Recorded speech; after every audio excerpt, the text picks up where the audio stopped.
The howling wind battered the ancient stone walls of Ashbury Manor, rattling the leaded glass windows as the first snow of the season descended upon the countryside. Inside, the great hall was ablaze with candlelight, the warm glow casting elongated shadows against the dark oak paneling. A roaring fire crackled in the marble hearth, but despite its heat, the atmosphere in the room was tense. Detective Edmund Graves adjusted his coat as he stepped into the grand foyer, his polished boots sinking into the plush Persian rug. He had received an urgent letter from Charles Ashbury, the esteemed yet reclusive owner of the manor, requesting his presence for a matter of great importance. Graves had barely arrived when the storm intensified, trapping him and the rest of the guests within the estate for the night. A sense of unease clung to the air, though the evening had started like any other high society gathering. The guests were engaged in drinks and polite conversation, yet an underlying tension ran through every interaction. Charles Ashbury, the host, was nowhere to be seen. The whispers among the attendees spoke of strange behavior from Ashbury in the past weeks, erratic decisions regarding his business, and unexplained paranoia that had settled over him like a dark cloud. It was nearly midnight when the discovery was made. The manor's longtime butler, James Holloway, rushed into the drawing room, his face drained of color. "It's Mr. Ashbury," he stammered. "He's dead." A stunned silence gripped the room before the guests scrambled toward Ashbury's study. Graves was the first to push through the crowd, stepping into the dimly lit chamber. A heavy mahogany desk sat in the center of the room, papers scattered across its surface. Books lined the tall shelves, their spines untouched by dust, and the faint scent of pipe smoke still lingered in the air. Behind the desk sat Charles Ashbury, slumped forward in his chair, his head resting unnaturally on the polished wood. His right hand dangled lifelessly over the armrest, while his left hand clutched something, a crumpled piece of paper. A half-smoked cigar lay in the crystal ashtray, long since burned out. The mantel clock above the fireplace had stopped precisely at 11:47 p.m. Graves took a cautious step forward. "Has anyone touched the body?" James Holloway shook his head vehemently. "No, sir. The door was locked from the inside. We had to force it open." That revelation sent a ripple of shock through the guests. A locked room murder. Graves bent down, carefully prying the note from the dead man's fingers. The ink was smudged, but a single phrase was still legible. "It was never meant to be mine." "A suicide note?" murmured Margaret Ashbury, Charles's widow, her pale hand clutching at her pearl necklace. "But why? He had no reason to take his own life." Graves wasn't convinced. His eyes flicked to the window, bolted shut. The fireplace, undisturbed. The study was a sealed chamber, yet Charles Ashbury was undeniably dead. A quick glance at the floor revealed no sign of forced entry or struggle, and there were no gunshot wounds. Poison? Strangulation? A silent method of death? He turned to the gathered guests. "No one leaves the manor tonight.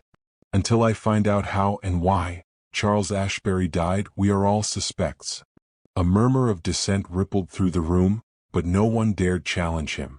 The storm outside made escape impossible, and the truth remained locked within the walls of Ashbury Manor. As Graves studied the faces around him, he knew that someone in this room held the answers. He had solved countless murders before, but something about this case sent a shiver down his spine. There was an intelligence behind this crime, a calculated precision that suggested this was not an act of passion, but one of carefully planned execution.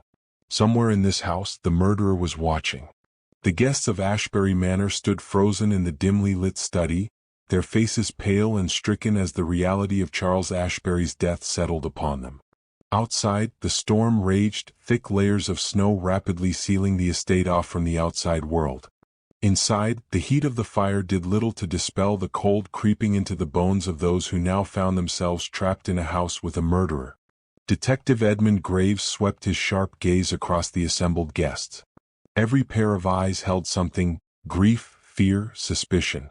He had seen this before. Everyone standing in this room had something to hide.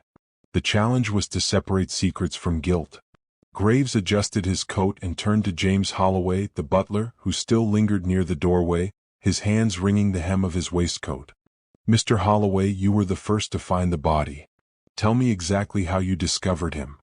Holloway cleared his throat, his voice trembling. I went to bring Mr. Ashbury his usual evening tea. When I knocked and received no response, I assumed he had fallen asleep at his desk. I tried the door and found it locked. I called for Mr. Ashbury, but still there was no reply.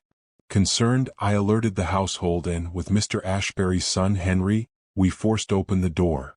That was when we found him. Henry Ashbury, standing stiffly near the fireplace, flinched at the recollection. The door had to be broken open. That means no one could have entered or left after he died. His voice was flat, but his fists were clenched tightly at his sides. Graves nodded slowly. A true locked room mystery. Did Mr. Ashbury receive any visitors this evening? Anyone come to see him? Not that I am aware of, sir, Holloway answered quickly, though I cannot speak for what occurred before dinner. Margaret Ashbury, the widow, let out a quiet sob. Charles spent most of the evening in his study. He often did when he had matters to tend to. She hesitated, we had an argument at dinner. He was distracted, speaking of something important he had to do. He said he had sent for someone. That's all I know. Graves turned his attention to the other guests. Isabel Sterling, a close family friend, sat rigid on the chaise lounge, her gloved hands resting delicately in her lap. Beside her, Dr. Philip Lancaster, Charles Ashbury's physician, seemed unnaturally composed, his fingers absently adjusting his pocket watch. James Holloway remained near the doorway, ever the loyal servant, though his nervous glances toward the body did not escape Graves' notice. Henry Ashbury stood tense and brooding, while his mother, Margaret, dabbed at her eyes with a silk handkerchief. The detective's mind raced. A locked door. A note clutched in the victim's hand. No signs of forced entry. We will begin with the body, Graves declared. Dr. Lancaster, I trust you can assist with the preliminary examination? Dr. Lancaster inclined his head. Of course. As the guests were escorted from the study, Graves motioned for Rachel Moore, his assistant, to take note of every reaction. Somewhere in this house lay the answer. And someone in this house was lying. Detective Edmund Graves stood over the lifeless body of Charles Ashbury, his sharp gaze taking in every detail of the study.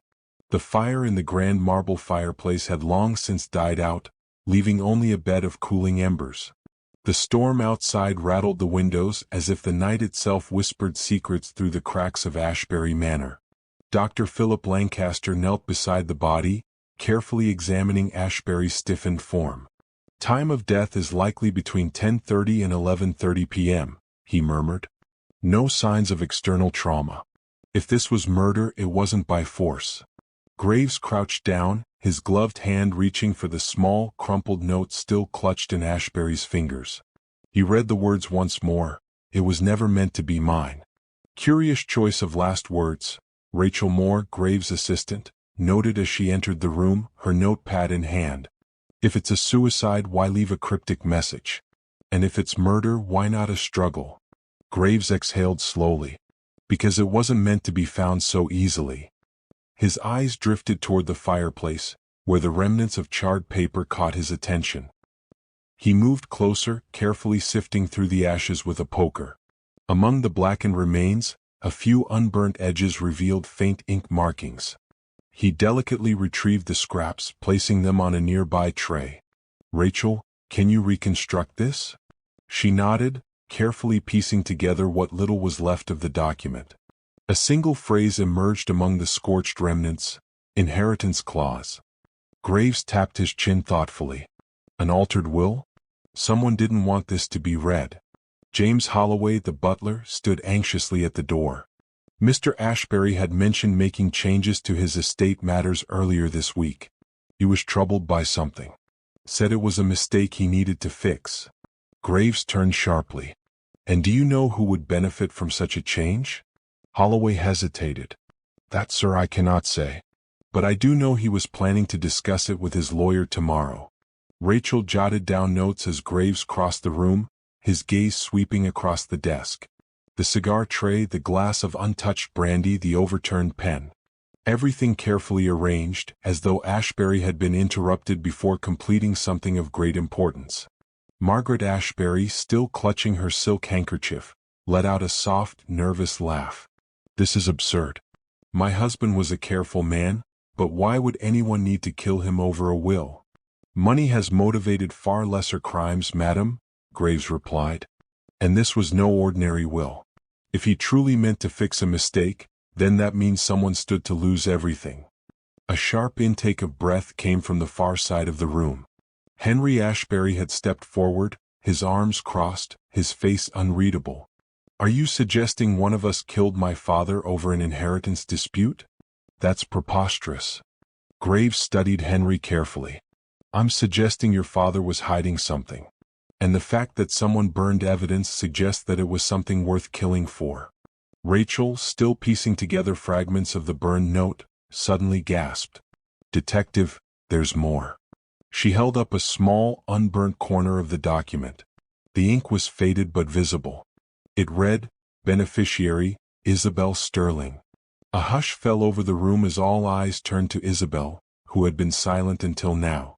Her expression was unreadable, but her fingers twitched slightly as she clasped them together.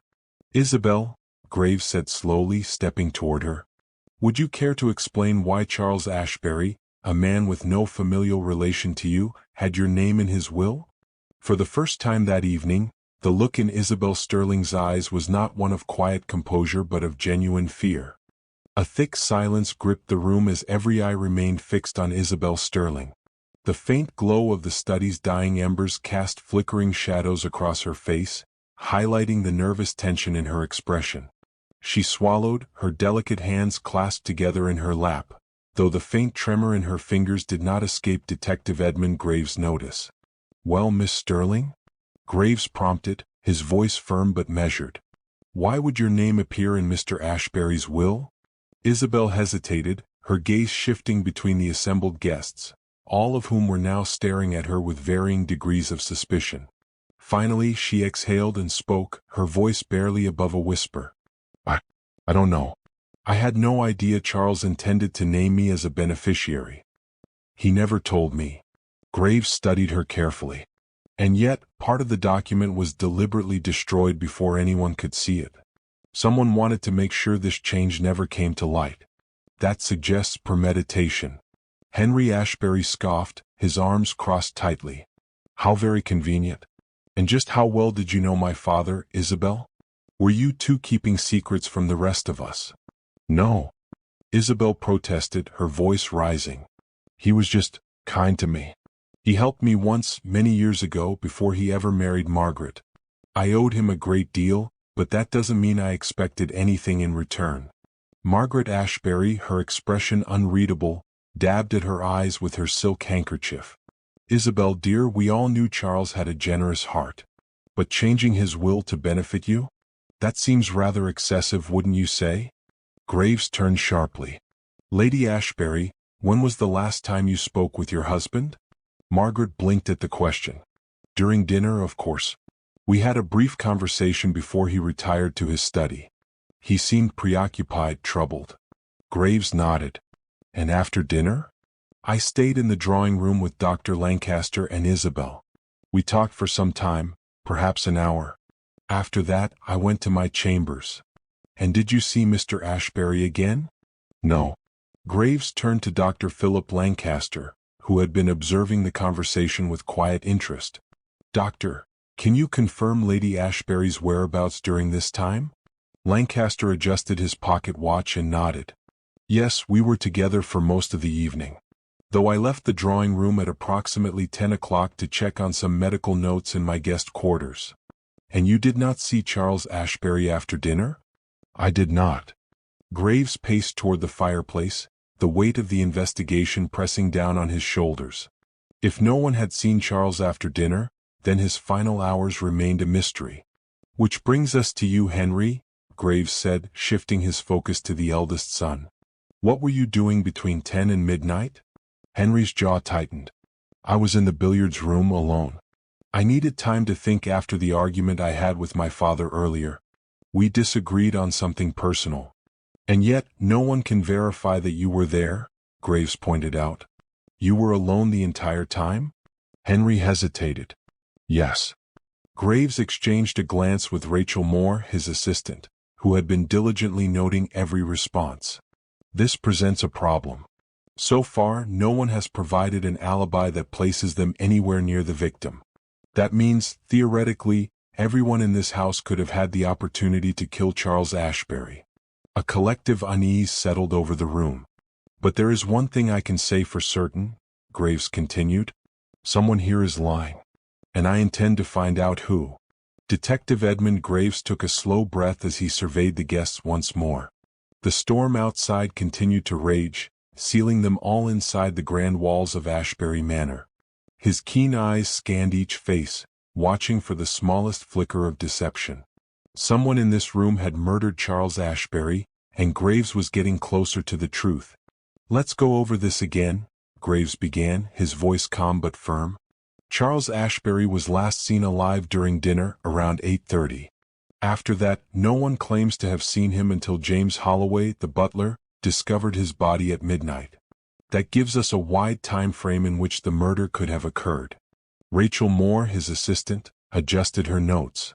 We also know the door was locked from the inside, meaning either he locked it himself, or the killer had a way of escaping without leaving a trace. Dr. Philip Lancaster cleared his throat. Detective, if I may, Charles had been complaining of headaches recently. Is it possible he died of natural causes? Graves smirked slightly. A man suffering from simple headaches does not write cryptic notes and burn sections of his will before conveniently dying in a locked room. No, Dr. Lancaster, this was murder. The question remains, how was it done? He turned to Henry Ashbury. You were in the billiards room alone between 10 and midnight.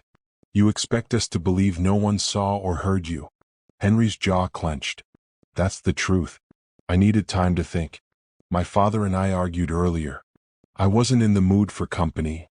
Graves studied him, then shifted his attention to Isabel Sterling, whose name had been found in the burned will.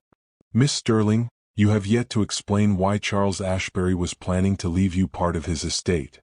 Isabel's breath caught, and for the first time that evening she looked truly shaken. I didn't know. He never told me. But he helped me once years ago when I was in financial trouble. Perhaps he felt he owed me something in return. Or perhaps, Graves said coolly, someone didn't want you to inherit anything at all. Margaret Ashbury stiffened. Detective, this is preposterous. My husband was a practical man. He wouldn't make such decisions lightly. And if someone wanted to stop him from changing his will, wouldn't the most logical culprit be Henry? He had the most to lose. Perhaps, Graves admitted, but Henry isn't the only one with something at stake. Let's consider another possibility. What if the murderer wasn't only trying to stop the will from being changed, but trying to silence Charles for another reason entirely? Rachel glanced up from her notes. You think Charles had discovered something? Graves nodded. Yes. And whatever he found out was dangerous enough that someone in this house killed him for it. A thick silence fell over the room. The fire in the hearth crackled softly, the only sound breaking the tension. Then a voice, low, hesitant, spoke from the far corner. I think I know how he was killed, James Holloway, the butler, said quietly. Every head turned. Graves narrowed his eyes. Go on. Holloway took a shaky breath. Earlier that evening, I brought Mr. Ashbury his usual nightcap, brandy as always. But when I retrieved the glass after he had retired, it was still full. He never drank it. Rachel frowned. Then poisoning seems unlikely. Not necessarily, Graves said, rubbing his chin. What if the brandy wasn't poisoned but the cigar? A slow-acting toxin, something that wouldn't kill instantly but would take time to set in? That would explain the lack of struggle, the fact that he was alone when he died. Dr. Lancaster's face paled. A nicotine-based poison. It could have been laced into the tobacco. Inhaled in small doses, it would cause dizziness, confusion, then paralysis before stopping the heart entirely. Graves turned toward the guests, his voice quiet but deadly. And now we must ask ourselves, who had access to Charles Ashbury's cigars? A hush fell over the room. Because the answer to that question would lead directly to the murderer. A heavy silence filled the study, broken only by the distant howl of the storm outside. Detective Edmund Graves let his gaze drift over each face in the room. They were all watching him, waiting for his next words, for the moment when the pieces would finally come together. The poison was in the cigar, Graves said, his voice firm. It was a carefully planned act, designed to kill Charles Ashbury slowly, without immediate suspicion. Whoever tampered with that cigar had both the opportunity and the knowledge to do so. And that means... His eyes locked onto Dr. Philip Lancaster. A murmur rippled through the room as all heads turned toward the physician. Lancaster's face remained eerily still, his fingers twitching ever so slightly at his side. "Me?" Lancaster finally said, his voice calm but carrying a thinly veiled tension. "Detective, I am a doctor, not a murderer. Why would I poison Charles?" Graves took a slow step forward. "Because Charles Ashbury had uncovered something about you. Something dangerous. Perhaps he had begun to suspect the financial discrepancies in the records of the clinic you run. Or maybe he knew about certain patients who never received the treatments they paid for. Whatever it was, he intended to confront you, and you couldn't let that happen." Isabel Sterling gasped, clutching her hands together. "That can't be true. Dr. Lancaster has always been a family friend." "Which gave him easy access to the victim," Graves pointed out. "Dr. Lancaster, you were one of the last people to see Charles Ashbury alive, weren't you? You claimed you left the drawing room around 10 o'clock to review medical notes. But in reality, you used that time to ensure that the cigar he would smoke later was laced with poison." Lancaster let out a quiet laugh, shaking his head. "An interesting theory, detective. But where is your proof?" "The cigar tray itself," Graves said. "When we examined it earlier, all the cigars looked identical except one, the one Charles had used. The wrapper was slightly torn, as if someone had handled it recently. A careful poisoning, done by someone with medical knowledge. And you, Dr. Lancaster, are the only one here with that expertise." Lancaster's expression darkened. "You have nothing but speculation." "Perhaps. But we also have the burned will," Graves continued. "Charles knew something was amiss. He was about to change his will, which meant he had discovered something important. I believe he intended to remove certain financial benefits that might have involved you, Lancaster." Henry Ashbury, who had remained silent for most of the night, suddenly spoke up. That's why he was so distracted. He knew someone close to him was deceiving him. Lancaster exhaled, and for the first time, a flicker of something, perhaps regret, perhaps anger, crossed his face. "You're clever, Graves. I'll give you that." The room tensed. "So you admit it?" Graves pressed. A slow nod. "I admit that Charles Ashbury was going to ruin everything I had built. My practice, my reputation. He thought he could play moral judge, rewrite his will, and leave me with nothing. I couldn't allow that." Margaret Ashbury let out a horrified gasp, her hands shaking. You killed him? Just for money?" Lancaster gave her a cold look. "Not just money, Margaret. It was survival." He forced my hand. Rachel Moore stepped closer to Graves, whispering, "He's not going to surrender easily." Graves nodded. "I don't need him to surrender. I just need him to be detained." Before Lancaster could make a move, the door to the study swung open, revealing 2 uniformed officers who had arrived from the village. "Dr. Philip Lancaster, you are under arrest for the murder of Charles Ashbury," Graves announced. Lancaster's hands curled into fists, but he said nothing as the officers stepped forward. With a resigned sigh, he extended his wrists and allowed them to cuff him. "I suppose this was inevitable." As Lancaster was escorted out, the tension in the room eased, though the weight of what had transpired remained heavy. Margaret Ashbury sat down, staring blankly at the floor. Isabel Sterling had turned away, unable to look at anyone. Henry Ashbury stepped up to Graves. "You solved it. But what happens now?" Graves exhaled. "Now justice takes its course. And Ashbury Manor will finally have peace." As the storm outside began to subside, so too did the darkness that had plagued the house. But Graves knew that some wounds, especially those of betrayal, never truly healed. The morning after the storm, Graves stood outside Ashbury Manor, watching as the sun attempted to break through the heavy clouds. The previous night's events had left a permanent mark on the estate, but one mystery still lingered in his mind. Rachel approached him, her notebook in hand. "You seem troubled." "There's something I can't shake," Graves admitted. "Why did Charles Ashbury take out his will the night he was murdered? Was it purely about Lancaster, or was there something more?" Rachel frowned. "What are you suggesting?" Graves turned, looking at the grand manor behind him. Lancaster had motive and means. But what if he wasn't working alone? Someone else benefited from Ashbury's death. Someone who remains silent. Rachel's eyes widened. "You think there's another accomplice?" "I think," Graves said, tightening his coat against the cold, "that this case isn't as closed as it seems." As they walked away from Ashbury Manor, a single figure watched from an upstairs window. A faint smile played on their lips. The game wasn't over yet.